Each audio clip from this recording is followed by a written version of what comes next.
Assalamualaikum warahmatullahi wabarakatuh. Alhamdulillahirabbil alamin wa bihi nasta'inu ala umurid dunya waddin. Salatu wassalamu ala asyrafil anbiya wal mursalin nabiyina rasulina Muhammad wa ala alihi wa ashabihi wa atba'ihi ila yaumiddin.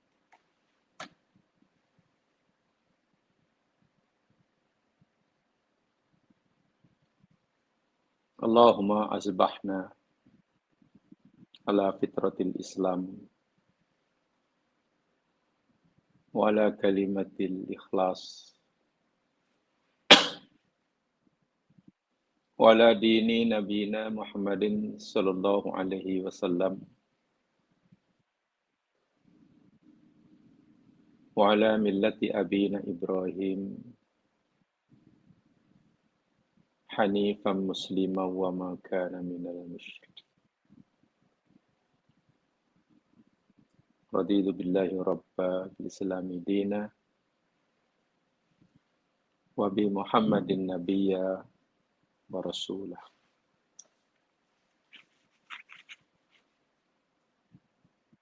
Amin. Panjatkan doa agar semua kita sentiasa dilimpahi rahmat dan kasih sayang oleh Allah Subhanahu wa taala. Diridhoi olehnya, diterima amalnya, dan diampunkan segala kesilapan dan keterlanjurannya. Lebih daripada itu, juga dipanjatkan doa agar Allah SWT berikan kita peluang, kesempatan untuk mendapatkan pengampunan bagi segala kesilapan kita sebelum ajal menjemput kita. Saya yakin dan percaya semua kita, apapun profesinya, apapun kedudukannya, dimanapun ia tinggal, apapun pemahamannya tentang agama Islam, perbezaan sana-sini, dan sebagainya. Bahkan perbezaan pilihan dalam menentukan pilihan hidupnya. Selagi kita umat Islam, saya yakin dan percaya cita-cita dan keinginan kita adalah sama. Satu saja.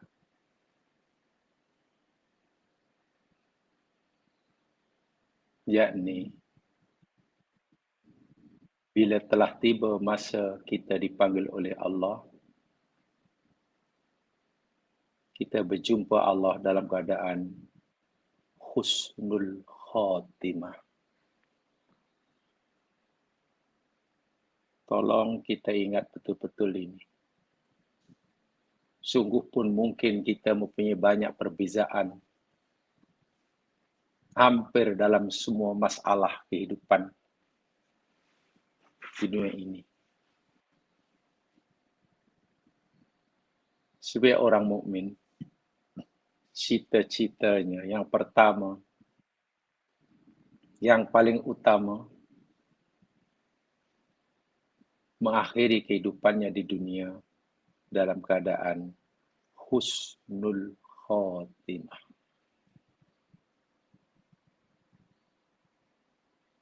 Karena hanya mereka yang mengakhiri hidupnya dengan dalam keadaan husnul khotimah sahajalah orang yang paling berjaya, sama ada di dunia, sama ada ketika pindah kehidupan ke alam barzah, lebih-lebih lagi ketika ia bangkit di akhirat. Jangan sampai matlamat cita-cita yang satu ini kita lupakan, kita abaikan, karena kita sibuk bersaing dalam kehidupan. Sama ada kita terlibat dalam persaingan merebut pengaruh, merebut kekuasaan, berebut peluang perniagaan, berebut pengikut, bahkan dalam kesibukan kita mungkin berebut populariti dalam pandangan manusia. Jangan semua itu membuat kita leka akan cita-cita kita yang sangat utama. Meninggal dalam keadaan husnul khotimah. Sehingga di alam barzah senang dan seterusnya dan seterusnya. Sesuai dengan sabda Nabi, al-qabru awwalu manazilil akhirah. Alam kubur atau alam barzah itu adalah stesen perhentian, semacam checkpoint yang pertama daripada manzil-manzil yang perlu dilalui oleh seorang di akhirat. Faman naja minhu fama ba'dahu aisar. Sesiapa saja yang terselamat, berjaya mengharungi ujian di alam barzah, stesen yang pertama, maka perjalanannya selepas itu melalui stesen berikutnya akan lebih mudah. Jalannya mudah hingga destinasi yang terakhir, yakni surga. Wa man lam yanju minhu fama ba'dahu asyad. Adapun sesiapa yang gagal di alam barzah, tidak mampu melepaskan dirinya daripada fitnah kubur, maka pada stesen-stesen yang berikutnya akan lebih susah, lebih sulit, lebih dahsyat. Dan tanda atau bahkan syarat untuk membolehkan kita itu senang di alam barzah, melepasinya dengan senang, bagi membolehkan perjalanan berikutnya lebih senang, saat kita berpindah kehidupan daripada kehidupan alam dunia ke alam barzah, kita adalah berusaha memastikan keadaan kita dalam keadaan husnul khotimah. Itu tujuan, itu permohonan yang wajib diusahakan. Karena mungkin seringkali kita lupa akan perkara yang penting ini karena kita sibuk berkompetisi dan merebut kekuasaan, merebut kesenangan hidup, merebut pengaruh, merebut pengikut.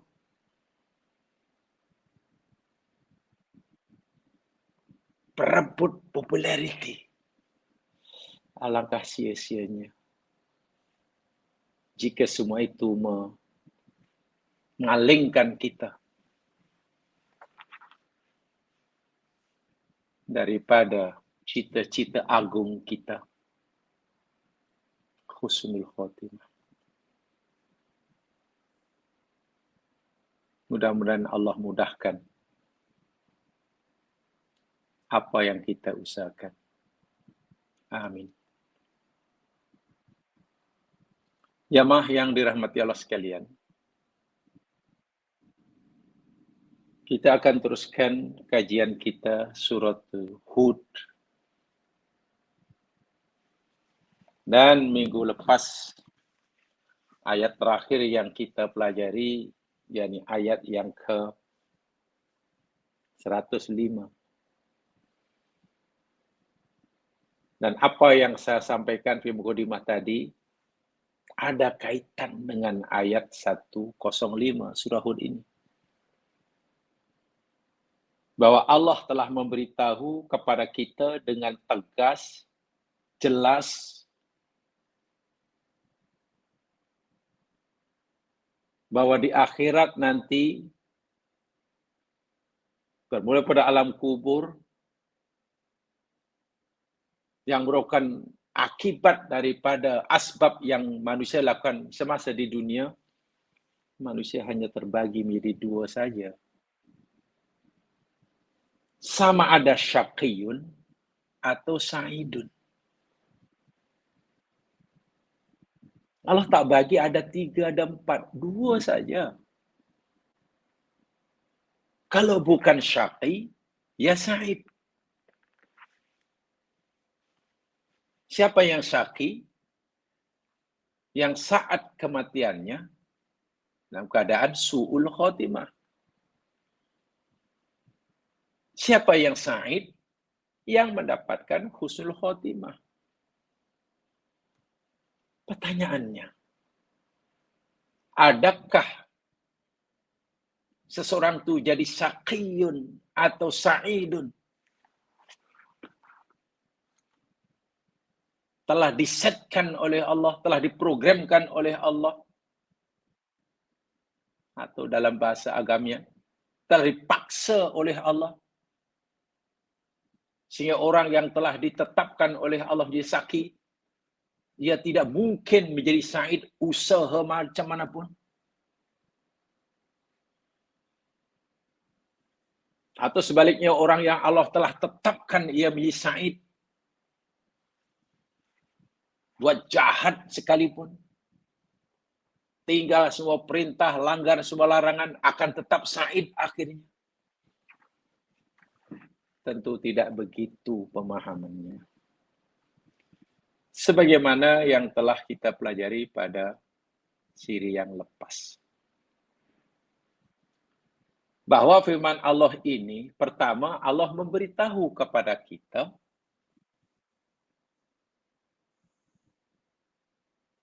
Allah Maha tahu akan nasib hambanya di akhirat. Allah dah tahu.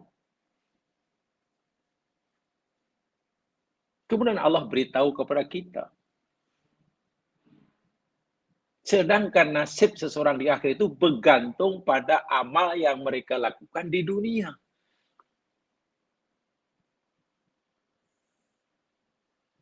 Dan Allah itu pula,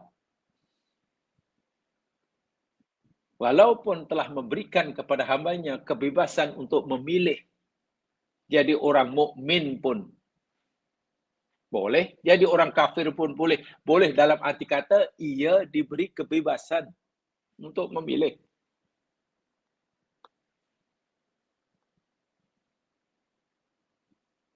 Tapi Allah sudah tahu apa yang akan dipilih oleh hamba-Nya sebelum ia menentukan pilihannya. Ini maksudnya. Semenjak zaman azali, Allah sudah tahu apa yang kita akan pilih dalam kehidupan ini. Kita memilih jalan yang lurus, kita memilih buat apa yang Allah suruh, atau kita memilih meninggalkan apa yang Allah perintah. Allah sudah tahu apa yang kita pilih sebelum kita buat pilihan. Tetapi tetap saja kita diberi kebebasan untuk memilih.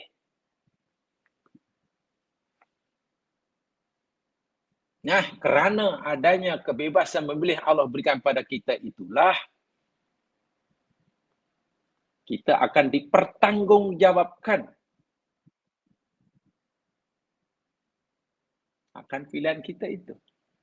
Sebab kalau pilihan kita, kalau perbuatan kita ini dipaksakan oleh Allah,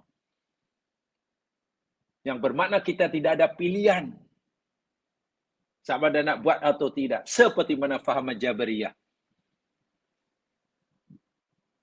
Beruntung orang yang Allah telah paksa ia jadi orang baik, kemudian dimasukkan dalam surga. Celaka orang yang Allah telah paksa ia jadi orang jahat, kemudian dihuban dalam neraka. Tentu tidak begitu maksudnya. Dalam Quran banyak sekali. Sesungguhnya kami telah tunjukkan jalan kepada manusia. Jalan lurus, jalan bengkok, jalan surga, jalan neraka. Lalu aku bagi mereka pilihan. Imma syakiran wa imma kafura. Sama dia nak syukur, sila. Allah izinkan. Allah beri dia pilihan. Wa imma kafura. Dan dia pilih kufur, ya silakan. Masya Allah. Nah itulah yang, dan itu banyak sekali dalam Al-Quran. Wa qulil haqqu min rabbikum faman syaa'a falyu'min wa man syaa'a falyakfur. Sebab itulah ketika Umar bin Al-Khattab bertanya kepada Nabi dalam hadis yang kita pelajari minggu lepas, ya Rasul, amalan kita ini sebetulnya macam mana statusnya? Kita beramal ini macam mana sebetulnya? Ada kita beramal kerana ketetapan yang Allah telah tetapkan sebelum kita beramal, sehingga kita mesti beramal seperti mana yang Allah telah tetapkan? Bermakna kita tak ada pilihan?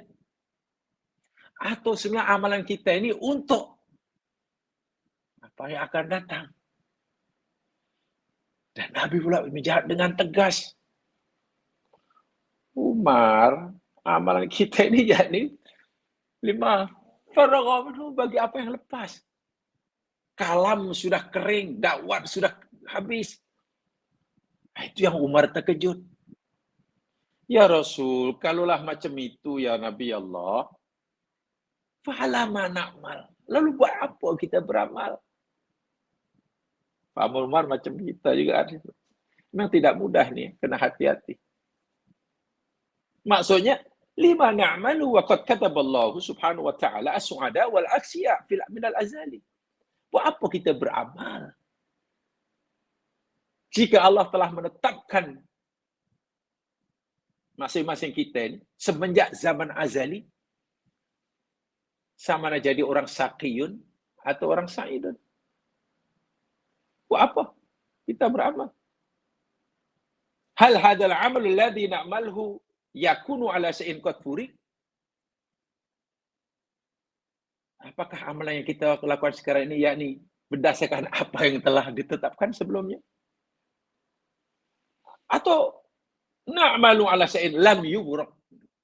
Atau kita sebenarnya beramal bagi sesuatu yang belum ditetapkan? Jadi ini pemahaman ini memang terlalu ekstrim lah. Sama ada kita beramal ini telah diprogramkan seperti itu sebelumnya, atau kita beramal untuk menentukan nasib kita berikutnya. Ya, pertanyaan itu sebenarnya agak ekstrim kalau kita kaji. Yang satu terlalu Jabariyah, pertama.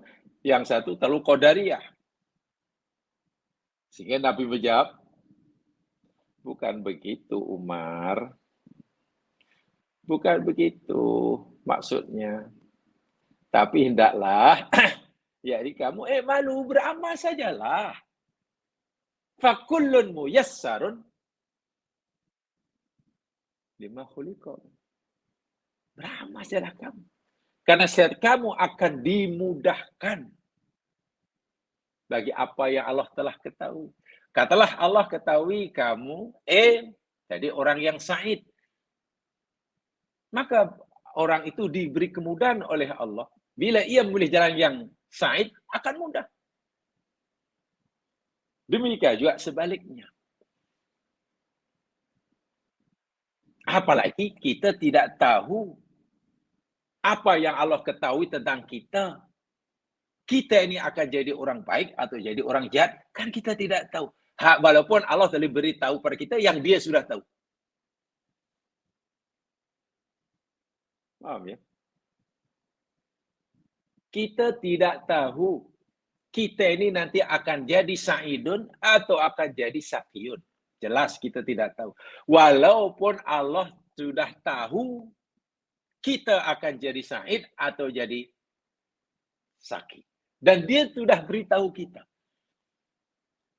Sebab itu Umar bertanya tuh memang patutlah. Kalau begitu buat apa kita? Oh, rupanya Allah hanya tahu. Ilmu Allah hanya bersifat inkishaf. Ilmu Allah ta'aluknya tidak ada dengan ikhbar. Oh iya.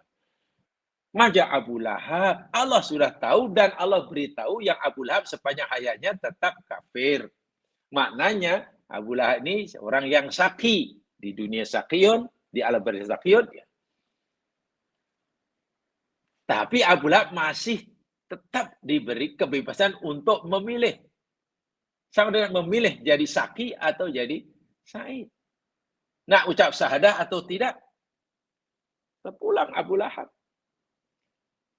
Allah tak larang, Allah tak halang. Maknanya kalau Abu Lahab nak ucap syahadah waktu itu, bukan dia tak boleh bercakap. Bukan jadi bisu. Tetap boleh. Masalah kenapa dia tidak mau mengucap syahadah? Makna bahasa mudanya, kenapa Abu Lahab tetap memilih jadi orang saki? Adakah ini karena Allah dah tahu yang Abu Lahab itu saki? Atau Abu Lahab saki ini kerana itu pilihan dia?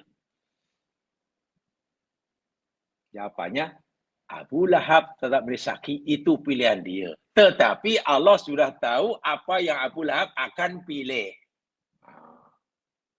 Paham ya? Allah sudah tahu apa yang akan dipilih oleh Abu Lahab sebelum ia menjatuhkan pilihannya. Dan pengataan Allah, saya ulangi, tidak ada ta'aluknya dengan isbar. Tidak ada unsur paksaan. Tapi pengetahuan Allah disifat inkishaf, pendedahan, mengetahui sedetail-detailnya bahwa apa yang telah ketahui oleh Allah akan berlaku sebagaimana yang ia ketahui. Tidak akan lari daripada itu. Sebab itu ketika orang menyalahkan takdir, ketika ia melakukan kesalahan, itu dibantah oleh Umar. Dalam sebuah hadis manhaj sunnah nabawiyah, dalam kitab Minhajus Sunnah Nabawiyah, Syekhul Islam Imam Ibn Taimiyah. Tapi Imam Ibn Taimiyah yakni menyampaikan riwayat ini fi Zighatit Tamrid. Zighatul Tamrid itu gimana ya? Kalau dalam istilah hadis ya Mas kalian. Kalau umpamanya muhadis kata tabata, telah tetap Rasul, itu maknanya ya yakinlah. Itu maknanya tufidul yakin bi sihhatin naqli. Memberikan maksud yakin bahwa hadis itu sahih. Tabata. Atau mungkin muhadis kata waroda. Waroda an Rasul, waroda aimana qala. Memberi maksud orang itu mengaku telah sampai kepadanya riwayat daripada Nabi. Waroda. Begitu. Tetapi jika seseorang muhadis itu tidak pasti hadis itu sahih atau tidak, ragulah. Ini sahih atau tidak ya. Nak menyandarkan hadis ini kepada Rasulullah, nampaknya macam kurang cukup syarat.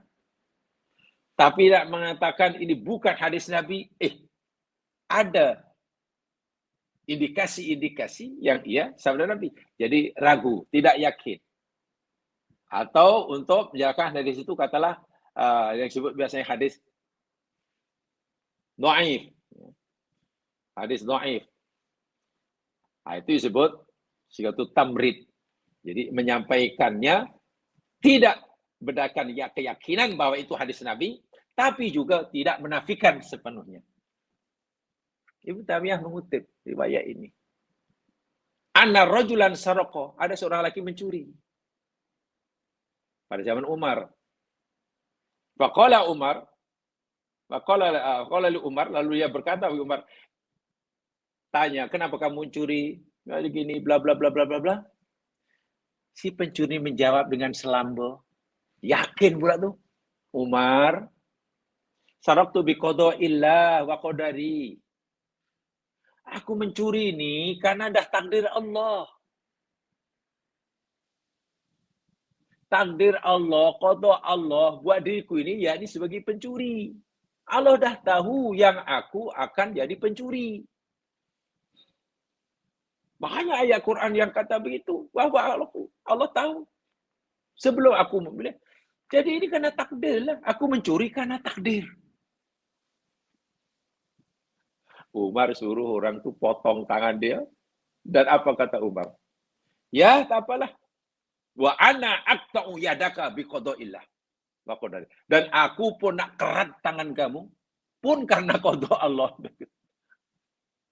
Kamu mencuri, kamu kata karena itu qada Allah. Ya, tak apa. Dan aku nak menjaga hukuman kepada kamu, kerat tangan kamu, itu pun karena qada Allah. Ya sudah, terima saja. Dalam matan yang dalam riwayat yang lain, Umar suruh kerat tangan orang itu dan orang suruh pukul orang itu. Protes ini pencuri. Umar kesalahan mencuri hanya kerat tangan. Kenapa engkau tambah pukul? Ya, potong tangan itu karena kesalahanmu mencuri. Sedangkan pukulan ini karena kesalahan kamu menyalahkan takdir. Masya Allah. Allah hanya tahu yang waktu saat kamu akan mencuri. Tapi Allah tak paksa kamu mencuri. Bahkan Allah larang kamu mencuri. Sehingga mencuri yang kamu lakukan itu pilihan kamu. Allah, walaupun Allah hanya mengetahui apa yang kamu pilih sebelum kamu pilih. Lalu di mana salahnya Allah? Kenapa kamu salahkan takdir bila kamu mencuri? Bukan kamu sebenarnya boleh tidak mencuri. Bila kamu tidak mencuri, Allah pun dah tahu yang kamu suatu hari tidak memilih untuk tidak mencuri. Dan kamu dapat pahala. Sekarang kamu memilih untuk mencuri. Dan kamu akan dapat dosa. Pertanyaannya, kenapa kamu hanya kata ini takdir Allah karena kamu buat maksiat? Dan kenapa kamu tidak kata ini takdir Allah, kata Allah, pengetahuan Allah ketika kamu buat baik? Tidak mudah memang ini jamaah sekalian, tapi saya yakin kena dipahami dengan ini ya. Sehingga ulama-ulama dahulu pun mengulas panjang lebar ya tentang perkara ini. Baik. Sekarang kita teruskan. Oh, ada lagi satu. Di dalam ayat tadi 105 Allah menyatakan yauma ya'ti la takallamu nafsun illa bidni. Pada hari datangnya kiamat nanti, tidak ada seorang pun manusia, jiwa yang berkata-kata, yang mau boleh bercakap-cakap, kecuali dengan izin Allah. Senyap semuanya. Senyap semuanya. Itu kita faham. Tetapi bila kita lihat surah An-Nahl, dalam surah An-Nahl, ayat 111, coba lihat. Surah An-Nahl 111.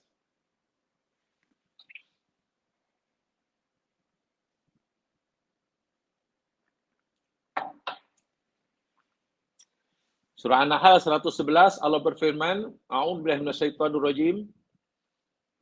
Yauma ta'ti kullu nafsin tujadilu an nafsiha wa tuwaffa kullu nafsin ma 'amilat wa hum la yuzlamun. Yauma, pada hari, pada saat, pada ketika, yakni hari kiamat lah. Ta'ti, datang. Pada hari yang ta'ti kullu nafsin, tiap-tiap diri, tujadilu, berdebat. Yang berdebat itu tujuannya untuk membela an nafsiyah, atas dirinya sendiri. Mujadalah. Jadal musyarakah ya mas sekalian. Mana orang yang dia bilang Allah ini berdebat dengan Allah. Bagi alasan kamu Tuhan ini, oh tidak ya Allah, kini berdebat. Bagi mempertahankan dirinya atau untuk menyelamatkan dirinya daripada pertanggungjawaban atas segala perbuatannya. Jadalah. Bermakna ada percakapan di sini. Bahkan percakapannya bukan bisik-bisik lagi. Percakapannya berdebatan, mujadalah. Tentu dengan suara yang kuat. Dan karena ini dikaitkan dengan orang yang ingin membela dirinya, ingin melepaskan betulnya, maknanya cakap yang betul. Sementara ayat sebelum kita pelajari, tak ada percakapan. Kecuali diizinkan. Setelah dapat izin, itu pun hanya cakap yang benar saja. Cakap yang benar itu mesti dengan suara yang sangat perlahan. Nampaknya macam berlawanan ini antara ayat 105 Hud dan An-Nahl 111. Tidak ada pecanggahan ya mas sekalian. Kalau kita baca sepintas lalu dari zahir yang tersurat seakan-akan begitu. Tapi ingat ya, memahami Al-Quran ini, yakni kena menyeluruh. Bukan membaca satu ayat, lalu kita simpulkan kesimpulannya. Itu kurang tepat. Sebab kalau kita baca ayat itu ayat, lalu kita simpulkan begini, nanti baca ayat lain, ternyata benar, bingung kita. Jawabannya begini. Bahwa anna fi yaumil qiyamati mawaqifa muta'addidah. Sebagaimana hadis Nabi, ayat ini bermaksud jemaah sekalian antara ayat 105 Hud dengan An-Nahl 111. Sesungguhnya pada hari kiamat nanti ada banyak mauqif, tempat-tempat persinggahan. Stesen-stesen sangat banyak. Checkpointnya banyak. Yang pertama alam kubur itu checkpoint pertama. Lepas itu ada lagi manzil. Wa fi ba'diha yujadilu nas anna anfusihim. Di setengah station, checkpoint dia itu, Allah izinkan manusia berdebat, cakap mempertahankan ini. Oh tidak, aku begini pula. Dalam satu stesen yang lain. Wa fi ba'diha yakufuna al-kalam ila bidnillah. Sementara dalam stesen yang lain, tidak ada sesiapa pun yang dibenarkan berkata atau bersuara kecuali izin Allah. Itu masuk ayat ini. Memang ada mereka bercakap dengan suara kuat, bahkan berdebat. Pada sisi yang mana kita tidak diberitahukan dengan jelas. Tapi pada mauqif yang lainnya, manzil yang lainnya, checkpoint yang lainnya, senyap tak boleh berkata apa-apa. Bahkan wa fi ba'di dan pada sebagian mauqif manzil yaqtimu ala afwahihim. Allah kunci mulut-mulut mereka. Allahu Akbar. Mulut dikunci. Dibungkam. Wa tatakallamu aidihim. Tangan-tangan mereka pula yang berkata-kata. Wa tashhadu arjuluhum. Kaki-kaki mereka yang memberikan kesaksian. Bima kanu yaksibun. Terhadap apa yang mereka usaha dan lakukan dahulu di dunia. Jadi ayat ini tidaklah bertentangan antara satu dengan yang lainnya. Sama sekali tidak bertentangan. Nih maksudnya. Baik, sekarang mari kita teruskan bacaan berikutnya, jamaah sekalian. Ayat yang ke-106, A'udzubillahi minasyaitonirrajim. Ini penjelasan uraian tentang nasib yang akan menimpa, yang akan dialami sama ada oleh orang yang syaqiyun maupun yang akan dinikmati oleh mereka yang sa'idun. Ini penjelasannya.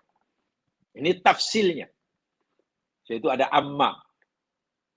فَأَمَّا الَّذِينَ شَقُوا فَفِي النَّارِ لَهُمْ فِيهَا زَفِيرٌ وَشَهِيقٌ.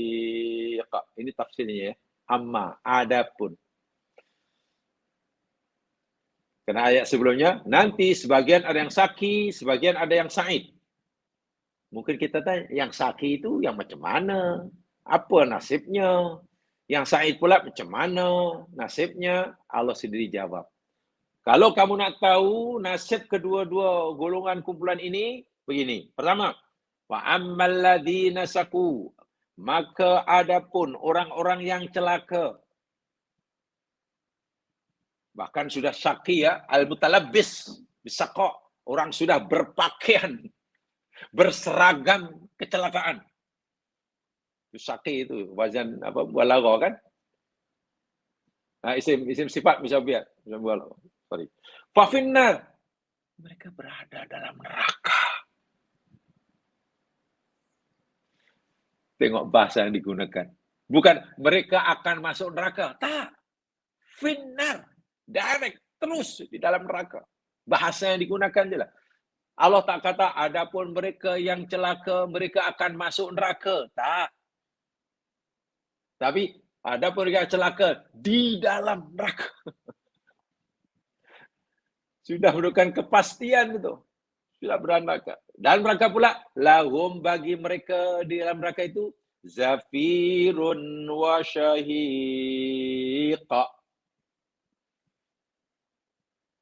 Zafir dan sahih. Baik, jemaah sekalian, fa dalam ayat ini, permulaan ini fa amma. Fa itu, ini sebagai pengetahuan saja untuk menambahkan perbedaan kata atau tata bahasa Arab lah. Fa itu namanya yakni harful istinaf.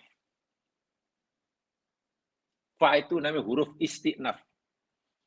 Kalimat huruf yang diguna pakai untuk memulakan percakapan. Namanya huruf istinaf.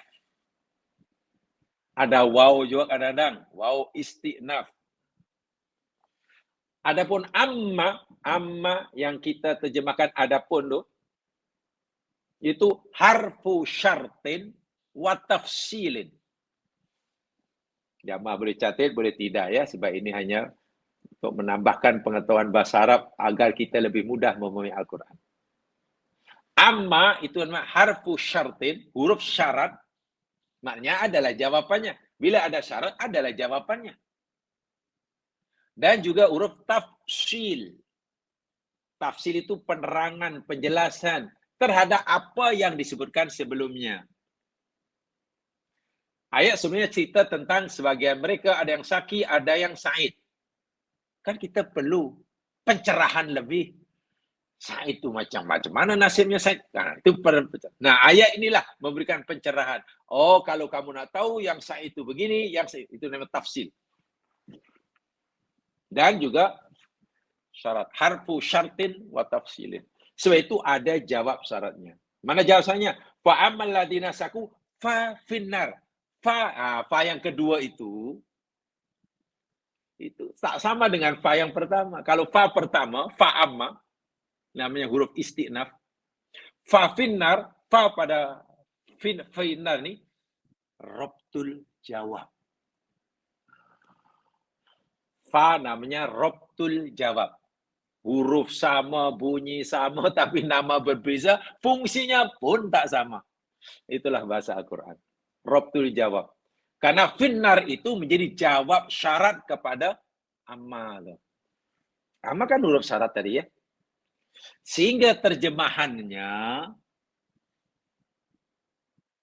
banyak yang menerjemahkan fa'rotul jawab itu terjemahnya pasti. Menunjukkan kepastian. Jadi terjemahnya, maka adapun orang-orang yang celaka saku pasti. Pasti di dalam neraka. Fa pasti. Robtul jawab. Bukan maka. Bukan maka. Kalau maka kurang kuat. Dijawab syarat. Robtul jawab. Itu dia tentang fa. Yang kedua, yakni tentang zafir dan syahid. Sebelum sampaikan. Ini azab. Ini salah satu jenis azab di neraka. Zafir dan syahid. Saya bacakan dahulu tafsir Ibnu Katsir mengutip pendapat Ibnu Abbas radhiyallahu an, mufassir sahabat Nabi. Ibnu Abbas kata, az-zafiru fil halqi wasyahiku fis sadri. Zafir dan syahik ini kaitannya dengan suara seseorang ketika bernafas.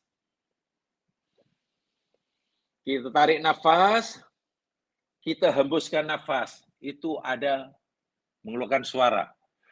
Ada suaranya maksudnya, bukan dalam yang kita tarik nafas, itu memanglah kita sedut oksigen. Kita keluarkan, buang nafas, kita buang karbon dioksida. Itu yang kita tarik, kita sedut, kita keluarkan. Tapi maksud saya, ketika kita menghirup, menyedut oksigen, dan mengeluarkan karbon dioksida, kan ada suara. Ada orang dengar. Wih, bernapeh tu. Kuda lagi bernapeh. Kalau bernapeh, kuat suara dia, kuda. Kuda lepas lari. Nah, Ibnu Abbas kata, zafir dan syahik ini, yakni memberi maksud suara orang yang bernafas ketika tarik nafas, ketika keluarkan nafas. Hanya bezanya, kalau zafir itu nafas yang ada di tekak. Suara yang keluar daripada tekak ketika bernafas. Sementara syahik itu suara yang ada di dada. Macam mana tu? Minta maaf kalau kita bernafas jamaah sekalian. Contoh mudah. Contoh mudah. Ada orang tidur lalu dia berdengkur. Berdengkurnya keluar dari mana tu ya? Itu dari hidung kan, dari tekak kan, dari dada tu. Menakutkan kan? Itu baru suara berdengkur. Bagaimana suara orang bernafas? Bagaimana suara nafas bagi orang yang dalam keadaan sakaratul maut? Allahu Akbar walillahil hamd. Menakutkan kan? Macam mana suara nafas lembu yang kita sembelih? Itu pun sudah menggerunkan. Nah, ahli neraka ini ya mas sekalian, digambarkan ini, ketika ia bernafas, mengeluarkan suara yang sangat menakutkan, kuat dan menakutkan. Sama ada suara itu datang keluar daripada tekaknya, tenggorokannya, atau keluar daripada dadanya. Aitan fasubuz zafir wahdu nafsul syahid. Artinya begini. Ketika ia menghembuskan nafas, keluarkan suara. Ketika dia tarik nafas, keluarkan suara. Dan suaranya pasti menakutkan. Sedangkan kita tidur di sebelah orang yang berdengkur, itu pun terganggu. Sedangkan kita mendengar suara nafas lembu yang kita sembelih, itu pun tak sedap kan? Menakutkan. Sedangkan kita mendengar suara rusa dicengkam dan digigit lehernya oleh singa, itu pun dah menakutkan. Jadi azab neraka ni macam-macam.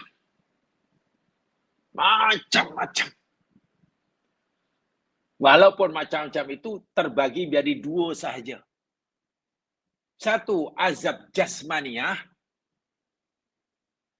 Dua, azab ruhaniyah, maknawi. Satu, azab hissiyah. Kedua, azab maknawiyah. Yang hissiyah itu berkaitan dengan yang diazab jasadnya. Kulitnya melecur, kemudian tumbuh lagi, kemudian hentak-hentak kepala dia, itu jasmani lah, hissi lah. Ada azab maknawinya, jiwanya tersiksa. Secara umum dua tu lah. Nah, ini termasuk azab apa ni agaknya ni? Bernafas yang sangat susah sehingga mengeluarkan suara yang menakutkan. Boleh jadi ini termasuk azab hissi. Untuk membezakan senang aja. Mana yang hissi, mana yang maknawi, mana yang zahiriyah, jasmaniah, mana yang rohaniyah. Dalam Al-Quran, kalau Allah sebut azab neraka, walahum adzabun alim. Adzabun alim. Itu merujuk pada azab hissiyah. Azab yang menimpa tubuh badan mereka. Allah sebut azabun alim. Tapi bila Quran kata lahum azabum muhin. Azabum muhin. Yang kita artikan menghinakan itulah. Kalau azabum muhin itu merujuk pada azab maknawiyah. Maknawi. Dua saja. Jadi zahirnya tersiksa, jiwanya tersiksa, tubuh badannya tersiksa, jiwa dan batinnya juga tersiksa. Tidak ada, minta maaf bahasa mudahnya, tidak ada satu sel dalam tubuhnya melainkan tersiksa, begitulah. Tidak, kalaulah diibaratkan di dunia, kita ini terdiri pada billion sel dalam tubuh kita. Setiap sel dalam tubuhnya itu tersiksa. Itu sel maknanya badan jasmani kan, tubuh badan jasmani. Maknawinya pun demikian juga jiwanya. Subhanallah. Itu kata Ibnu Abbas. Ibnu Ashur kata az-zafir ikhrajul anfas bidaf'in wa syiddah. Zafir itu mana mengeluarkan nafas. Ketika dia menghembuskan nafas, kalau di dunia yakni ketika mengeluarkan karbon dioksida, karena sangat susah, sempit, sesak sekali, sehingga keluarlah suara yang menakutkan. Zafir. Syahik itu lawannya, kata Ibnu Ashur. Ketika dia tarik nafas, sedut nafas. Kalau di dunia namanya menarik oksigen. Sebab di akhirat tentulah menafas di ahli neraka bukan karena nak sedut oksigen atau nak keluarkan karbon dioksida aja masalah, bukan. Ini tadi untuk memudahkan pemahaman kita. Orang di neraka Walaupun ayat cerita tentang bernafas, tentulah nafasnya tidak seperti dunia. Yakni kita sedut oksigen, nak bagi bekalan kepada setiap sel darah agar semua hidup itu di dunia. Tapi ketika mereka tarik nafas, mengeluarkan suara yang menakutkan. Suara itu disebut syahiq. Ketika menghembuskan nafas, juga menimbulkan suara yang sangat mengerikan. Dan itu namanya zafir. Itu kata Ibnu Ashur. Ketika menarik, syahik. Ketika mengeluarkan, zafir. Ketika zafir, yakni ketika mengeluarkan, itu keluarnya daripada tekaknya. Suara itu datang dari tekak. Ketika tarik nafas, keluarkan suara yang sangat mengerikan, itu keluar daripada dada. Ini jenis siksa.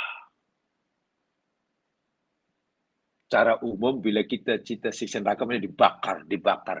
Itu aja kan. Tapi ya Allah ya Tuhanku, bermacam-macam azabnya. Walaupun secara umum terbagi jadi dua, azabun alim dan azabun muhin. Azabun alim merujuk kepada siksa yang menimpa tubuh badan mereka, khissiyah namanya. Hissi. Azabun muhin, azab yang menimpa jiwa mereka. Azabun muhin. Azab maknawi. Baik, itu. Dan itu pasti. Karena tadi fi, suratu ya pasti. Itu yang celaka, yang sakit. Berapa lama di sana? Ini dia. Ayat 107. Khalidina fiha ma damatis samawatu wal ardu illa ma syaa rabbuk. Inna rabbaka fa'alun lima yurid. Khalidina, dalam keadaan orang-orang yang berkekalan fiha, di dalamnya. Neraka ini, api ini. Nar. Nar ini mu'anas ya. Nar ini mu'anas. Api. Kalau air, itu mudzakkar, ma'un.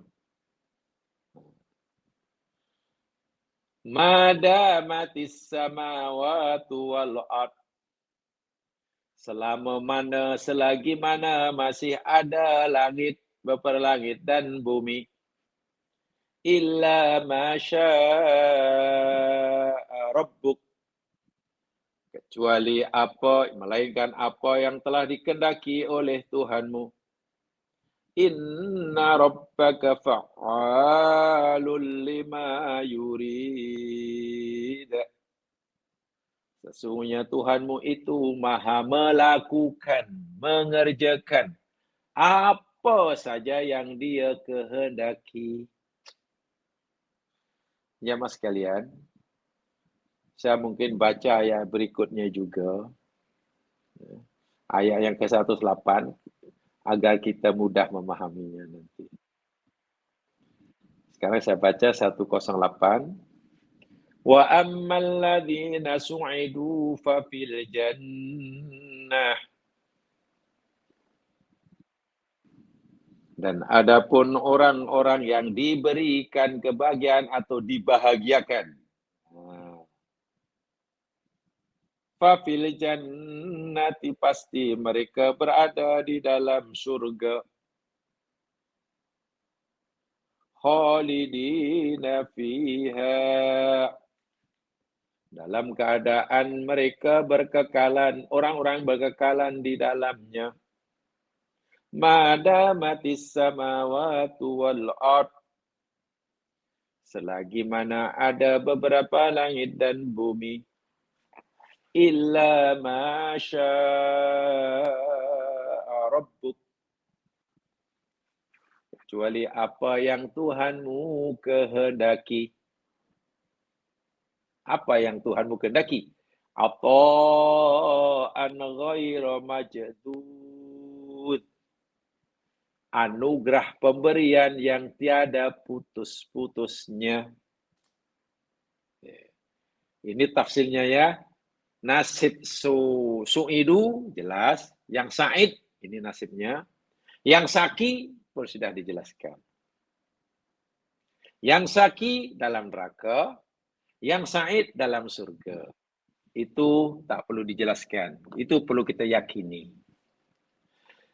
Yang perlu kita fahami, kita kaji, tadaburnya, bukan dari aspek yang celaka, masuk neraka, yang bagian masuk surga. Itu sudah jelas, itu kita yakin. Tapi dia punya struktur ayat ini, ya mas sekalian. Susunan ayat ini nih. Yang mungkin kalau kita berpikir agak lebih sikit ya, pasti akan timbul pertanyaan. Kenapa tidak? Contoh. Ayat 107, Allah kata, mereka berada dalam neraka. Kekal, kan? Kekal. Tapi selepas Allah kata kekal dalam neraka, disebut pula, madamatis samawatul ard. Selagi masih ada bumi dan langit dan bumi. Illa masya'a rabbuk, kecuali Allah Tuhanmu menghendaki. Apa maksudnya ini? Kenapa Allah menyebut mereka kekal selagi ada langit dan bumi? Maknanya kekal mereka ini bergantung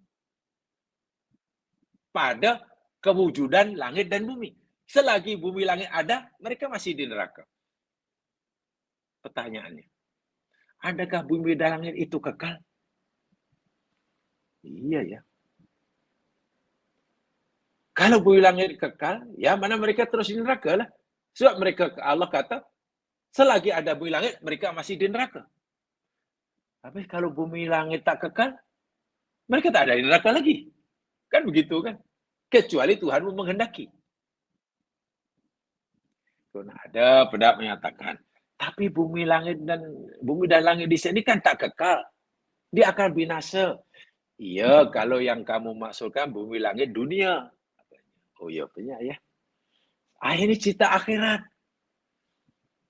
Karena cita akhirat, maka dimasukkan bumi langit, ya ini bumi langit akhirat lah. Apalagi dalam ayat lain Allah sudah cerita. Yauma tubaddalul ardu. Pada hari di mana bumi sudah diganti dengan bumi yang lain. Maknanya, bumi akhirat tidak sama dengan bumi sekarang. Bukan bumi sekarang. Nama boleh jadi sama. Langit akhirat tidak sama dengan langit sekarang. Nama sama. Di akhirat, di surga ada air. Tapi air surga bukan sama dengan air dunia. Nama sama.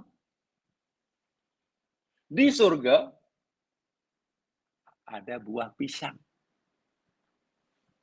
Jangan kita bayangkan buah pisang di surga sama dengan buah pisang belakang rumah kita. Nama boleh sama. Hanya sama dari segi nama. Sama di nama, tapi oke lah kalau itu ini langit akhirat. Disepakati. Ya. Bukan langit dunia. Ya. Bumi akhirat. Ya. Masalahnya, kenapa Allah berfirman kekal dalam neraka selagi ada langit dan bumi? Apa makna menyebut selagi ada langit dan bumi ini? Bukankah maknanya kekal atau tidaknya ahli neraka, kekal ataunya ahli surga itu bergantung selagi mana ada langit dan bumi akhirat? Pertanyaannya, adakah bumi, langit, dan akhirat ini kekal? Kalau kekal, mereka kekal lah. Kalau tidak, ya tidaklah. Oh iya, begitu ya. Ya iyalah. Ila bima syaa Rabbuk, kecuali Tuhanmu menghendaki. Macam mana nih Mama? Jadi sebenarnya kekal atau tidak? Ya kekal lah. Kalau kekal kenapa dikaitkan dengan kewujudan langit dan bumi? Apa maksud apa perlunya menyebut madamati samawati wal ard? Gitulah maksud saya. Bahasa yang mudah. Ya Mas sekalian, pertama yang ingin saya sampaikan ini kesimpulan secara umum ya, soal ini kaitan dengan akidah. Jadi jemaah boleh belajar akidah nanti lebih jauh dan boleh tanyakanlah pada ya yang mengajarnya lebih jauh.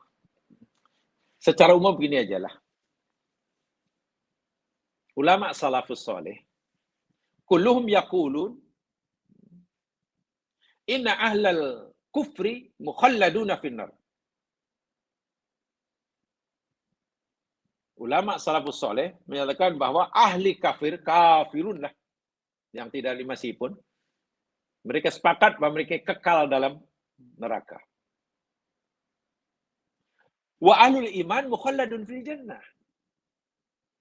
Dan ahli iman, mukmin shadiq, muwahhid, kekal di surga. Hadza bi isma'i ahli sunnah wal jamaah. Ini ahli isma' ahli sunnah wal jamaah. Anna ahlal jannati mukhalladun abadal abad. Ahli surga yakni kekal abadi dalamnya. La mauta fiha wala fana'a, tak ada kematian, tak ada kebinasaan. Bal hiya daimatun wa ahluha daimun. Bahkan surga itu sendiri kekal dan penghuninya pun kekal. Itu jelas. Pertama. Wadhabah ba'du salaf, dan sebagian ulama salaf juga berpendapat ila anna al-nari laha nihayah. Sesungguhnya penghuni-penghuni neraka ini tidak semuanya kekal. Tapi ada batas akhirnya. Ada limit dia. Artinya, ada yang kekal selama-lamanya, ada yang di sana lama tapi tidak kekal. Bergantung kepada dosa. Contoh orang mukmin yang berdosa.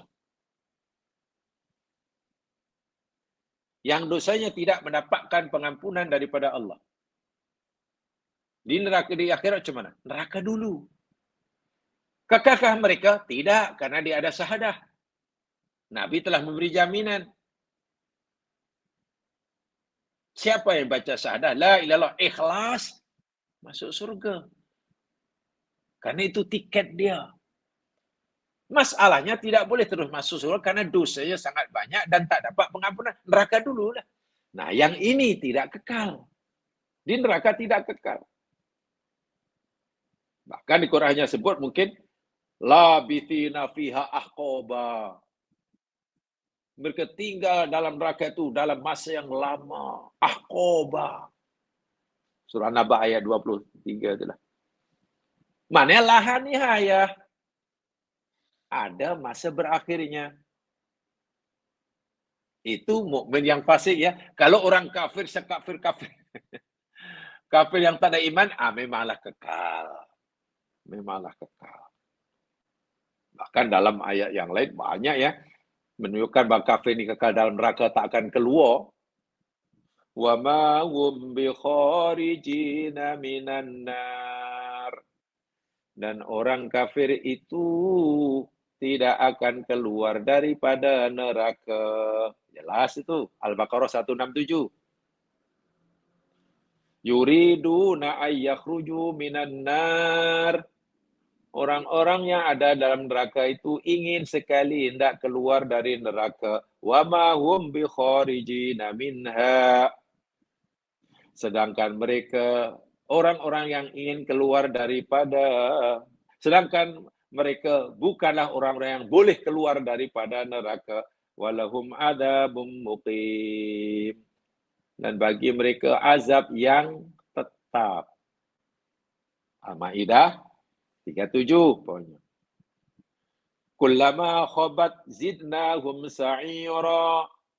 Setiap kali khabat, binasa, hancur, lebur, dan ini padam apinya ibaratnya. Zidnahum sa'ira. Kami tambahkan lagi, kata Allah, buat mereka nyalaan apinya. Menyala balik. Ini menunjukkan bahwa hiya mustamirrah. Neraka itu berterusan dan berpanjangan.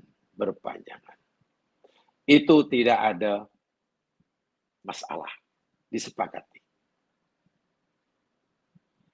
Tetapi kalau mereka itu kekal di dalam neraka, neraka pun kekal.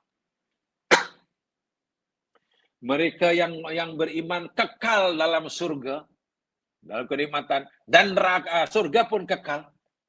Itu keyakinan kita ya. Lalu macam mana kita nggak memahami firman Allah ketika Allah menjelaskan pada kita sifat-sifatnya yang terpuji, Al-Asmaul Husna. Dalam surah Al-Hadid contohnya, ayat yang ketiga. Surah Al-Hadid ayat ketiga Allah berfirman, Huwal awwalu wal akhir waz zahiru wal batin. Huwa dia Allah al-awwal, yang awal. Wal akhir, yang akhir.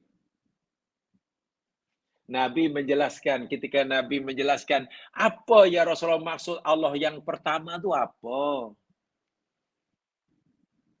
Maksud Allah al-akhir itu macam mana ya Rasul? Oh, Allah al-awwal itu maknanya laisa qablahu syai'. Tidak ada sesuatu pun yang ada yang wujud sebelum Allah. Oh, gitu. Tidak ada sesuatu pun yang wujud sebelum Allah. Karena Allah al-awwal. Selain Allah yang nanya makhluk itu kewujudannya selepas Allah. Itu pun karena Allah adakan. Oh, iya. Jadi pada mulanya Allah ini bukan hanya satu. Minta maaf bahasa kita seorang lah. Sebab yang lain tak ada. Ayah. Kan di al-awwal. Habis mana al-akhir itu apa ya Rasul? Allah al-akhir. Oh, Allah al-akhir itu laisa ba'dahu syai'. Tidak ada sesuatu pun yang wujud selepas Allah. Karena Allah akhir. Nah, ini yang kedua ini yang mungkin kita bingung. Kalau tidak ada sesuatu yang ada selepas Allah, manakala yang terakhir, jika ahli neraka kekal, surga yang penghuni kekal, dan Allah kekal, maknanya sentiasa ada saja yang kewujudannya sama dengan kewujudan Allah. Bila Allah ini menjadi al-akhir? Coba ya, persoalannya agak nakal sikit ya sekali ya. Agak ekstrim sikit, minta maaf. Coba renungkan tuh ya. Saya mau jangan menggunakan renungan sekejap. Kalau Allah dikatakan kekal dan akhir, sementara kita yakin ahli neraka dan neraka pun kekal, ahli surga dan surga pun kekal, lalu bila Allah ini al-akhir? Jika kewujudan Allah ada pada yang sama kewujudan yang lainnya. Surga kekal, Allah kekal. Surga. Bila Allah nak akhir? Karena kewujudan Allah bersamaan dengan kewujudan yang lain. Al-akhiru laisa ba'dahu syai'. Ini agak apa namanya? Agak apa namanya? Ekstrim sedikit kan pertanyaannya. Nah, disinilah ayat ini sehingga menjadi perbincangan yang masih di kalangan ulama tafsir. Lebih lagi mufasir kini. Apalagi ayat tadi menyebut mereka kekal dalam neraka selagi ada bumi langit. Kecuali Allah menghendaki. Apa maksudnya ini? Sehingga mereka timbulkan pertanyaan. Saya ingin timbulkan pertanyaan, ya, jawab sekalian dan tolong difikirkan ya. Benarkan ayat ini? Mufasir kini ya, mufasir sarjana Islam kini ya, buat kesimpulan. Begini kesimpulannya. Kita tidak tahu maksud ayat ini adakah maksud ayat ini bahwa surga dan neraka itu kekal, kecuali Allah kehendaki tidak kekal? Atau surga dan neraka itu tidak kekal, kecuali Allah menghendaki kekal? Ayat tadi boleh disimpulkan dengan dua kesimpulan itu. Menurut jamaah agaknya yang macam mana? Ya, saya hanya tanyakan, walaupun saya tak dengar jamaah menjawab lah. Tapi tolong difikirkan. Mufassir Qurtubi menyimpulkan begini, ayat ini memberikan kesimpulan, sama ada surga dan neraka itu kekal, kecuali Allah menghendaki tidak kekal. Kan ila masya'arabuk dalam ayat tadi. Kecuali Allah tidak kekal selagi ilmu lain, kecuali Allah menghendaki. Yang lain maksudnya, yang lain tidak kekal. Atau surga dan neraka itu tidak kekal, kecuali Allah menghendakinya kekal.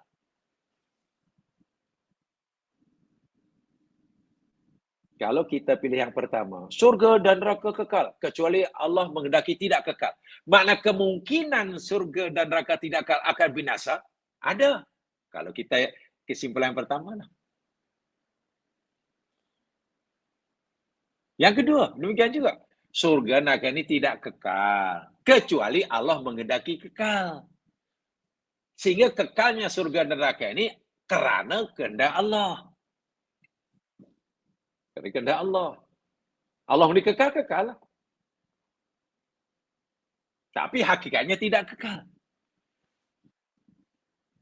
Nah, yang kedua ini lebih tepat kerana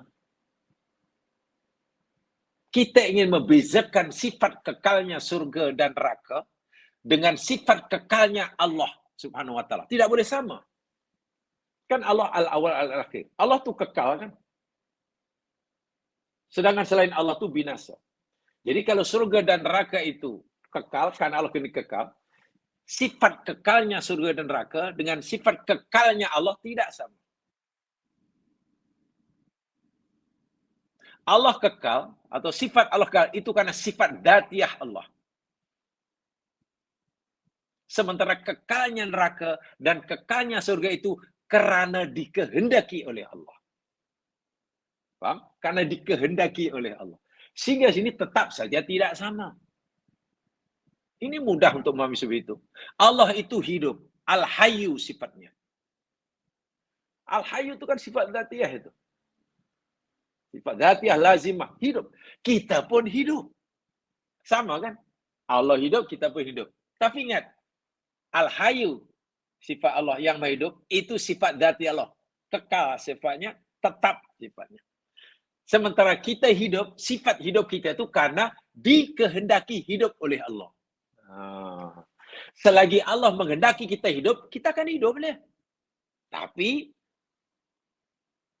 suatu saat jika Allah menghendaki kita tidak lagi hidup, kita mati ya.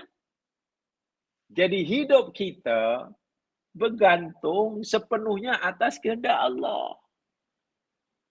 Seperti hidup Allah itu memang sifat yang tetap. Nah, neraka dan surga, ada yang memahami seperti ini. Kekal, tapi kekal itu atas kehendak Allah. Atas kehendak Allah. Artinya jika Allah menghendaki tidak kekal, menjadi tidak kekal. Karena sifatnya tidak kekal, kecuali Allah jadi kekal. Itu kalau yang kedua. Kalau sifat yang pertama, surga neraka itu kekal, kecuali Allah menghendaki tidak kekal. Surga dan neraka itu kekal sifatnya, kecuali Allah menghendaki tidak kekal. Itu yang pertama. Yang kedua, surga itu tidak kekal, surga neraka, kecuali Allah menghendaki kekal. Sebab ayat ini boleh menimbulkan kesimpulan seperti itu. Ini ya, kalau kita memahami betul kenapa atau apa manfaatnya Allah sebut khalidina fiha madamati samawat. Apa makna menyebut selagi ada langit dan bumi? Kenapa tak sebut fil jannati khalidina fiha ila? Kan senang. Nah, gitu kan pahamnya. Dan bagaimana tentang neraka? Oh, neraka rupa-rupanya ahli neraka ada yang kekal karena Allah kehendaki kekal. Contohnya orang kafir. Ahli neraka masuk neraka tapi tidak kekal karena Allah kehendaki tidak kekal. Contohnya siapa? Contohnya orang mukmin yang berdosa. Itu sesuai dengan firman Allah dalam dalam Hud yang 107 itu, inna rabbaka fa'alul lima yurid. Allah akan buat apa yang dia kehendaki. Kalau Allah menghendaki dia tak kekal lah. Mukmin keluarkanlah. Kalau Allah menghendaki dia kekal di neraka, si kafir kekal lah. Nah, itu untuk neraka. Jadi untuk neraka, penghuninya ada yang kekal, ada yang tidak. Sementara penghuni surga, ini lain. Sementara penghuni surga, semuanya Allah kehendaki kekal.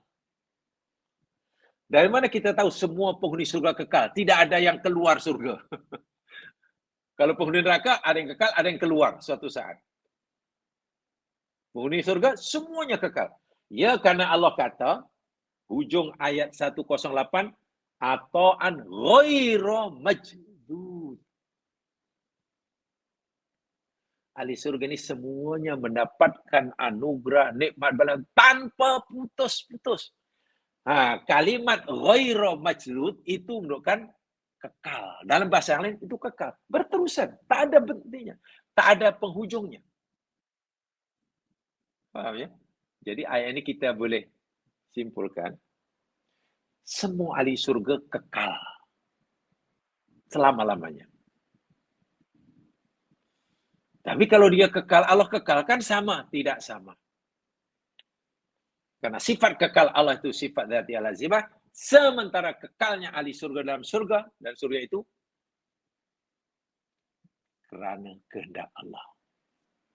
Dan Allah menghendaki kekal.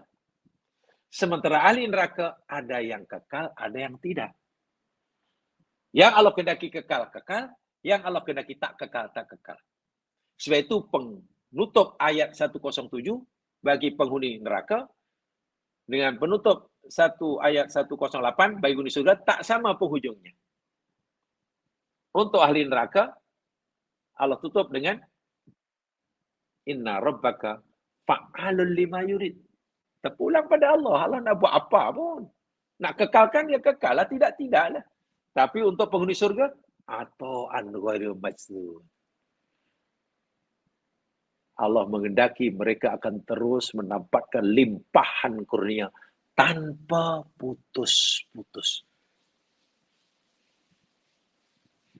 Ayat yang manakan dapat anugerah pemberian tanpa putus-putus, bukankah itu menunjukkan ianya kekal? Paham ya Mas Kan ya? Untuk lebih jelas lagi uraiannya lebih panjang, ya teruskan istiqomalah jangan mengkaji pelajaran tauhid dan boleh ditanyakan kepada pensarah yang menyampaikannya. Saya ini mungkin dapat uraian yang lebih banyak. Ini saya sampaikan kesimpulan saya umum saja. Memang sangat dalam kajiannya. Betul. Kajiannya sangat dalam. Khasnya sebab itulah kenapa Allah sebut dia kekal selagi ada. Lah, macam mana ya? Contohlah umpamanya Mas Kiran. Ada orang kata, tak apalah cik, tolong cik duduk rumah saya. Boleh duduk sampai bila-bila cik. Sampai bila-bila. Bolehlah selama-lama kekal lah cik, selama-lama duduk rumah saya.